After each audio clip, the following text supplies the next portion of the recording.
सब कुछ हो ऐसा भी ठीक नहीं है। ये जो चीजें प्रकृति ने, ईश्वर ने हमें बनाई हैं, आज मनुष्य धन के पीछे इतना पागल है, उसे ना अपने शरीर की सुध है, ना किसी कार्य की सुध है। उसे बस एक ही कार्य है कि बस धन कमाना, धन कमाना और धन कमाना।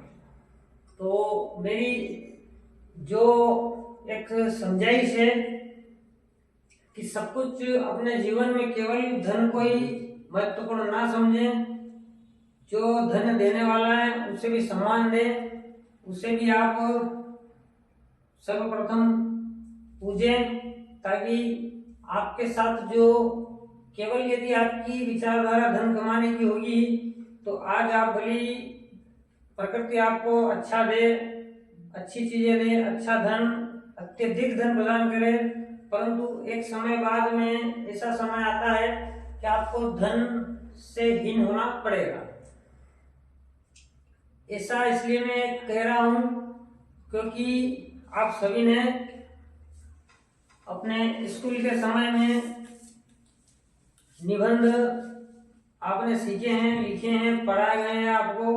तो निबंध की जो सर्वप्रथम पॉइंट होता है वो होता है प्रस्तावना का, और अंत में जो हम निबंध खत्म होने के बाद में जो सारांश शब्द लिखते हैं उसमें 4 लाइनों में पूरे निबंध का सार लिखते हैं। उसी प्रकार आप इसे ऐसा समझें कि यदि आपकी ऊर्जा प्रतिदिन केवल धन के प्रति है, ईश्वर के प्रति नहीं है, केवल माया के प्रति यदि आप दिन भर अपने शरीर को थका रहे हैं, रात होती है, सुबह उठते हैं, बस धन कमाना, धन कमाना, धन कमाना, तो 10 साल, 20 साल, 30 साल यदि आप अत्यधिक महत्व माया को देते हैं अपने जीवन में, बजाय माया बनाने वाले को या ईश्वर को, तो जो आपका जितना भी समय निकल रहा है, समय में, काल में, अंत में जो आपका सार आएगा वो यह सार नहीं आएगा कि आपने जीवन में धन देने वाले की अच्छी या धन देने वाले को आपने सम्मान नहीं दिया, आपने केवल धन पर अपनी ऊर्जा को खर्च किया है। तो अंत में जो सार आता है वह सार भी आएगा कि आपने जीवन में करा क्या है। आपने ईश्वर को अत्यधिक महत्व न देकर धन को अत्यधिक महत्व दिया है, तो आपको अंत समय में ये धन से वंचित भी रखने का कार्य करेंगे। इससे आप फैक्ट ही मानिए, क्योंकि अंत में वही आएगा जो आपका सार होता है जीवन का, उसे आप समझें। इसी के साथ में शनि ग्रह जो है बहुत ही धीमा ग्रह है, 2.5 साल एक राशि में यह चलते हैं, उसी के साथ वक्री भी होते हैं, आगे जाना, पीछे आना। वक्री शब्द का अर्थ होता है पीछे लौटना। सबसे धीमा होने के कारण यह हमारे भाग्य में देर से हर कार्य को संभव करते हैं। यदि आपके हाथ में अच्छी स्थिति में शनि हो, शनि ग्रह हो, उसी के साथ यदि सूर्य भगवान का स्थान भी अच्छा हो, सुडौल हो, व्यवस्थित हो, तो ऐसे लोग राजनीति में खूब चमकते हैं, ऐसे लोग रणनीतिकार होते हैं, राजनीतिज्ञ होते हैं, इन्हें शासन से अत्यधिक लाभ होता है, उसी के साथ इन्हें सत्ता मिलती है, अच्छे मंत्री पद पर होते हैं, इनका सम्मान देश में विदेश में सब दूर होता है। क्योंकि जो शनि की 2 राशियां हैं, एक तो होती है मकर और एक होती है कुंभ राशि। एक आपके 10वें नंबर की आती है और एक आती है आपकी 11वें नंबर पर। तो जो 10वां भाव है वो कर्म स्थान होता है पत्रिका में।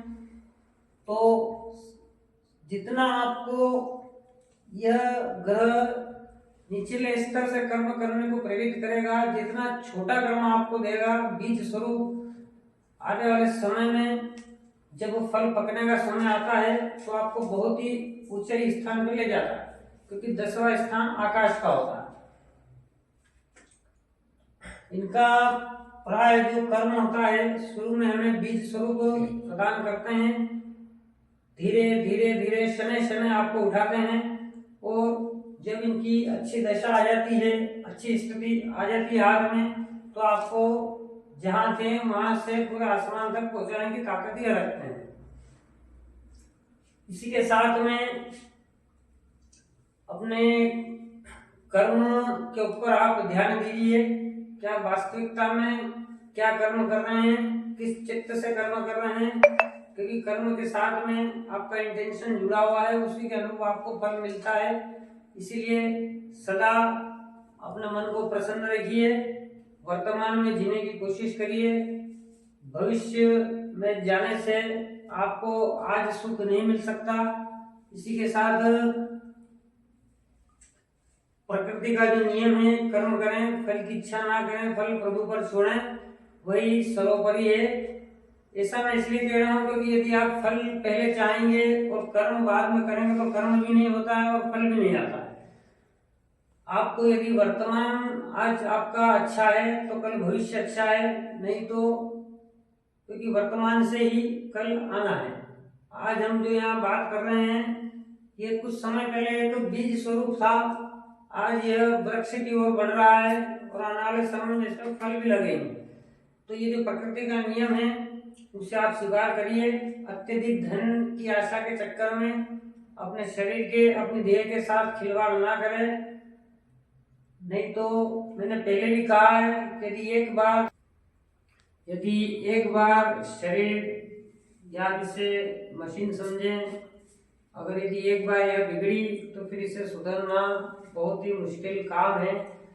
इसलिए मैं आपसे यह कहना उचित समझता हूँ कि किसी भी कार्य के प्रति आप अति अपने जीवन में ना लाएं, ईश्वर के निर्णय पर विश्वास रखें, अपने वर्तमान को आप अच्छा समझें, जो आज हो रहा है बढ़िया है, उससे आप इस नियम पर चलें तो आपका जीवन अच्छा हो, बेहतर हो। इसी के साथ ऐसा इसलिए मैं आपको कह रहा हूं कि मेरा कहने का अर्थ जो है उसे आप समझें कि मैं आपको समझाना क्या चाह रहा हूं।